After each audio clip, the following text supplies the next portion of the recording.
तर भाजपच्या आंदोलनाला काँग्रेसनं उत्तर दिलं। देवेंद्र कोठेंच्या प्रतिमेला जोडे मारत निषेध व्यक्त केला। तर पोलीस आणि काँग्रेस कार्यकर्त्यांमध्ये यावेळी झटापट सुद्धा झाली। खासदार प्रणिती शिंदे यांनी ऑपरेशन सिंदूरवर भाजपवर निशाणा साधला होता, तर त्याचा भाजपने तीव्र शब्दात निषेध केला।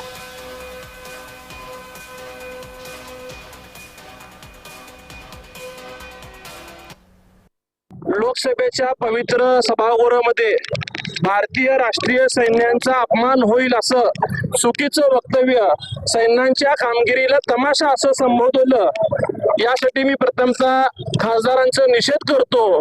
कायम स्टंट लेडी म्हणून मागच्या वर्षभरापासून सोलापूरला प्रसिद्ध असणाऱ्या राहुल गांधींना विशेषतः खुश करण्यासाठी, त्यांच्या समोर चमकोगिरी करण्यासाठी, आपली स्वतःची पात्रता नसताना केवळ पंतप्रधानांवरती कायम टीका करणं, महाराष्ट्राच्या मुख्यमंत्र्यांवरती टीका करण्याचं काम प्रणिती शिंदे करतात।